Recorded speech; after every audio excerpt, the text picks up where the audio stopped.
Assalamu alaikum va rahmatullohi va barakatuh. Kirish tuzda aytgan edik. Payg'ambarimiz sallallohu alayhi va sallam islom dinine chaqira boshlag'ach ko'pgina kishilar anga qarshi chiqqanlar edi deb.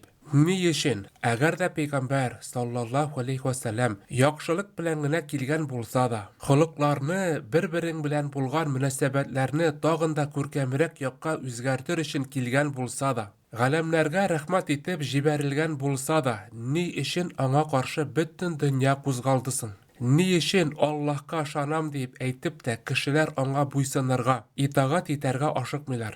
Javobi bek oddiy. Chunki talibimiz Alloh so'zi bizning uchun ishonu ishingina bo'lsin edi. Ham nindidir amal qilirga, bo'ysunarga bizni majbur etmasin edi deb.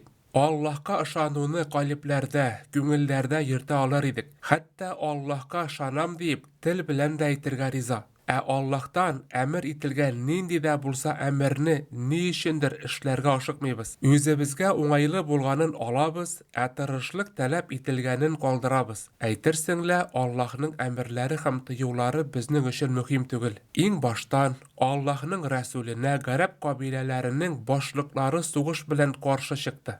Ni uchun?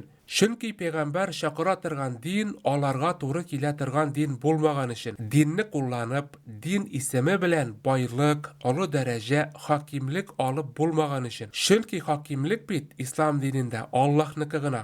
Alloh aytdi ekan bu amal halal yoki yaxshi deb. Demak, ul yaxshi. Bizning uchun xayrli. Ham kirisincha Alloh aytdi ekan bu ishdan yiroq turig'iz deb. Demak, ul shulay. Butancha bo'la olmay. Ko'pgina kishilarga o'zlari to'g'ri kelaturgan o'ng'ayli din kerak. Ashulanmay turgan, narsa ishlasangda yoray turgan, bir narsada qo'shmay turgan, bir narsada taymay turgan, nishib o'zgartasin kela shulay o'zgara turgan din kerak. Ko'pgina kishilarga o'ng'ayli bo'lgan, o'zlarina yoray turgan iloh kerak. Ham kishilarning o'zlari o'ylab chiqargan ilohlari naq shundayda endi. Haq Allohga kishilar bo'ysuna, yolg'on ilohlar kirisincha kishiga bo'ysunalar. Ham har ishda da xo'plilar. Chunki ularni kishilar bit o'zlarina to'g'ri kelaturgan, o'zlarina joyli etib o'ylab chiqaralar. Alloh Taala bizning bilan Qur'on osha siylasha, bizni unday chaqira, ya bo'lmasa kisata. Qur'on kitobi mu'min musulmonlarni to'g'ri yo'lga hidoyatga ildi. Yolg'on ilohlar bitalar dashmida, silashmida, senga javob da bermaylar. Olar bit akiyati obrazlargina.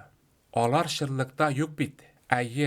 Alloh Taala o'ylab chiqargan iloh tugul. Ul bor, tiri, har narsani ko'ruvchi ham eshituvchi, ko'ngillardagi o'ylarni biluvchi, narsadir qo'shuvchi ham tiyuvchi, ham shulay o'zining qullarini rahimli ham marhamatli bo'luvchi. Ashuvi chiqqan Allohni inkor etuvchilarga og'ir jazo va'da etuvchi-da.